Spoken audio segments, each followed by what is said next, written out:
Now, a new report says that since 2014, China has imprisoned at least 630 imams and other religious figures in its crackdown in the mainly Muslim Xinjiang region. The research by the Uyghur Human Rights Project also says that 18 clerics died in detention or shortly thereafter. They're accused of propagating extremism and separatism. China is believed to have put more than 1 million Uyghurs in prison-like camps. Beijing denies those allegations, saying they are re-education facilities designed to stamp out extremism. Joel Gunter from the BBC's Asia Desk explained the findings.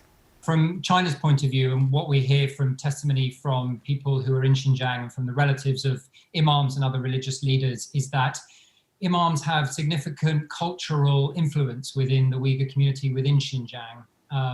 And they believe that the imams and religious figures are targeted specifically to try and break that influence and to control that influence, and ultimately to sort of break the religious traditions of the Uyghurs and the lineage of that Muslim religious tradition. So what kind of things are they actually charged with?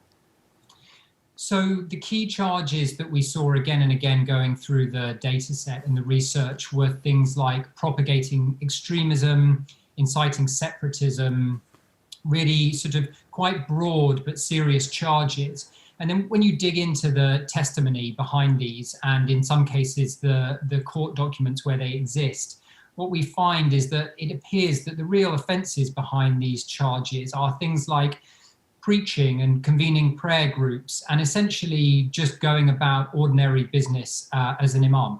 So what do we know about the conditions of their detention and the length of their sentences? Well, so as with a lot of the testimony and evidence that comes out of Xinjiang, it's very difficult because of China's very tight control over information in the region to fully corroborate everything.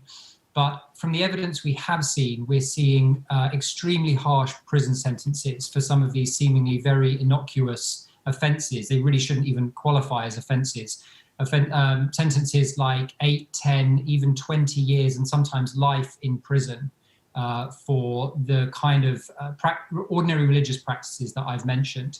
And we found that while a number of imams were being sent to the detention camps or re-education, so-called re-education camps that we associate with China's mass detention in Xinjiang, it appears as if a high number are also being sent to prison.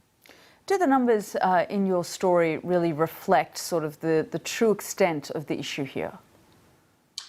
Well, the data set that we were working with had 1,046 imams or other religious leaders named in it. And of those, there was some corroborating evidence in about 630 cases. All had been reported missing or detained. And we found corroborating evidence in about 630 cases.